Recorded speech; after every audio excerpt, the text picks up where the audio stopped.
I made a pact with God to take me in a major heart attack. I had been suffering physically and emotionally most of my life. The suffering got worse after being struck by a hit-and-run taxi while on my bicycle in September 2003, which led to severe surgeries and illnesses for about 9 years. I knew I was dying. At the start of the 3rd month of weaning myself off of about 15 prescription drugs, I was in strong seizures. I arrived to the hospital on March 6th and had severe seizures after I was taken off of the feeding tube on March 7th. I had my profound NDE at about 2 a.m. on the late night of March 8th and early morning of the 9th, 2012. I recall the seizure coming, and I prepared by wrapping my wrists and ankles with sheets so my body would not flail so much and frighten others. It was okay for me to die. I was tired of being so ill, and I knew I was to die. The seizure began as I finished the last wrapping of my ankles, and I went out. I am in a short void of what appears to be silver gray, very light gray. Then I see that I am standing on a ground that is not earth. I know I have just passed to the other side. I am raptured by the diamond-like ground with what looks to be quartz crystal, white marble, and even something that appears to be see-through glass. On the majority of the ground, there were protruding diamonds that stood tall, smooth, and glistened so much that I did not want to take my eyes away from this ground. Being the very curious person I had always been by nature, I looked up to see what else was there. To my left, I saw a huge crystal blue sky, a beautiful waterfall with some vibrant green grass around its edges. I saw a huge stone gate that led to what I believed was Heaven's Gate. I looked how far this gate extended, and it appeared to morph into forever. I then heard a voice talking to me. It was the sound of a boom of authority and sweet, loving kindness at the same time. It said, "You are here because you have come to me often." I immediately knew all the prayers I had ever prayed had paid off. I had prayed constantly as a child, preteen, and teen of severe physical and emotional abuses, and at times depression. I was in a garden of heaven that was at the foot of the entry gate. My body was with a high fever this particular day and had been iced in the hospital several times to bring my fever down. In my NDE, I observed the gate to heaven and the narrow, golden, chiseled path that led to it. I saw the different ground under the path, which was not the large diamond-like ground I was standing in. I was picked up by an angel by the back of my body and taken to the waterfall. I was laid at the foot of the waterfall. The most minuscule touch of my left little finger touched the water that was not really water. It looked like gel with the diamond-like colors emanating from it. I felt my fever immediately leave my body. I was then picked up by this angel and brought back to where I had been standing. I saw my maternal grandmother to my right.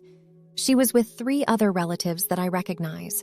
To my left is my paternal grandmother and 3 relatives on my father's side who I recognize.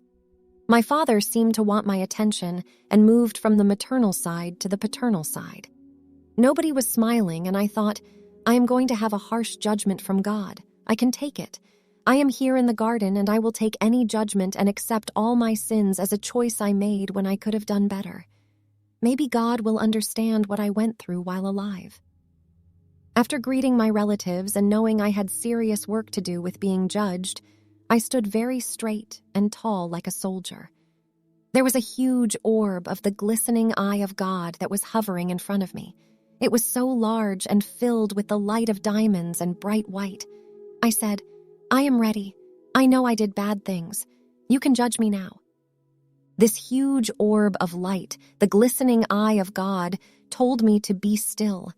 It then told me to turn my head and look to my right. In a millisecond, my head was already looking to the right.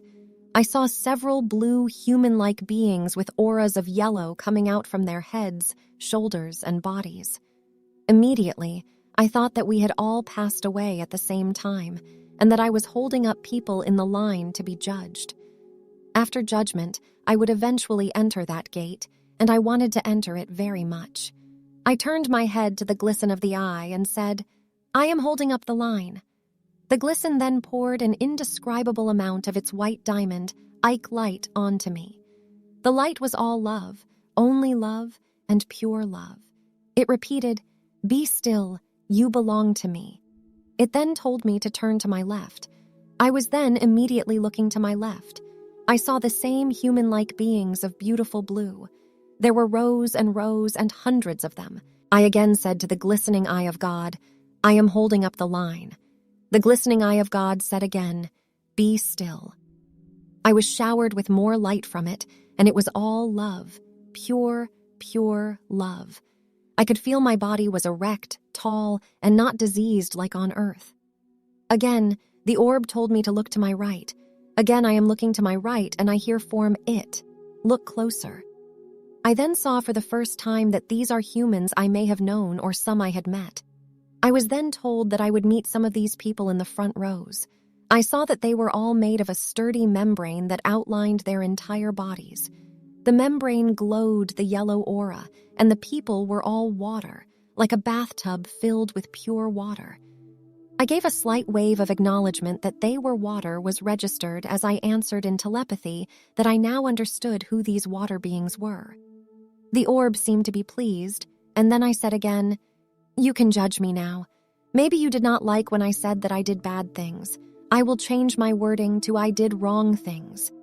This huge, glistening eye of God then showered me with more healing light, said more things to me, and repeated, "Be still." I was not sure why I am not being judged. I wanted so much to walk through that gate ahead of me. I could hear the activity behind that huge gate to heaven. The glistening eye of God then showed me for a minute or two what was beyond the gate to heaven. They were beautiful souls, all talking about us on earth and how to help us. The first thing I witnessed was an oval table of light.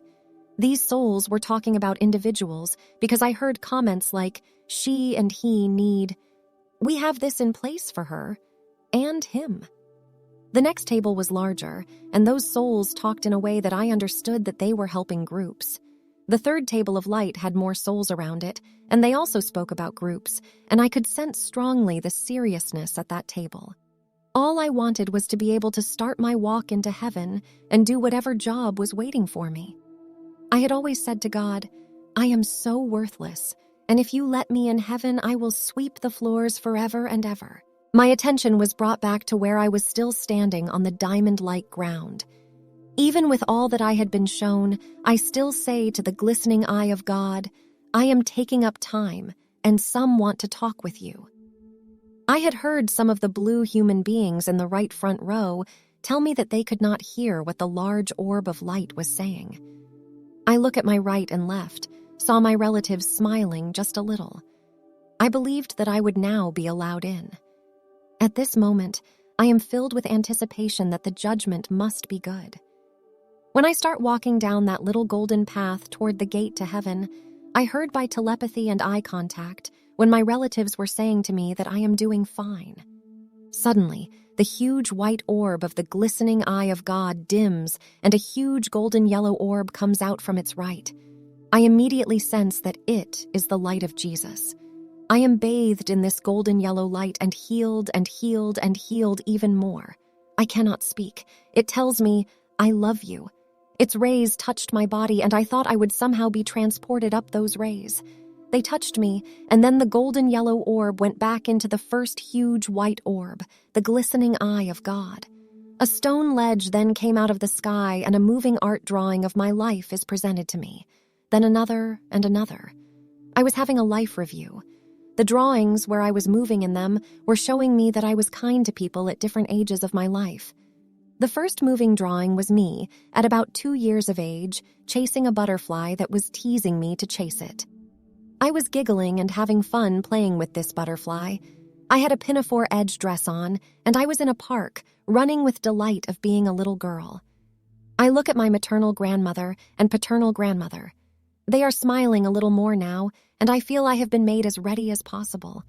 I feel both my grandmothers raise their arms to lightly guide me to start walking down the golden path. Everything goes into a void-like second, though I see silver-gray essence of some sort. I looked up and saw the bright white glistening eye of God once again. I watched it leave, like a balloon slowly drifting away into space. It tells me one last thing I hear audibly, like an everyday human talking, "Continue to do what you have been doing." I believed it meant that I had been doing a good job of being a passed-over soul. It disappears as I follow all its light.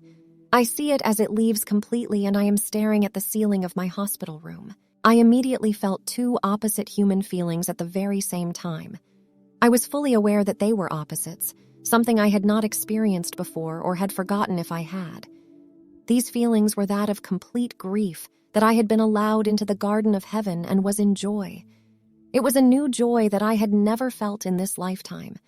I knew I had just experienced something phenomenal and extraordinary. The following weeks were filled with my telling everyone I knew what had happened. I have not stopped talking about this NDE.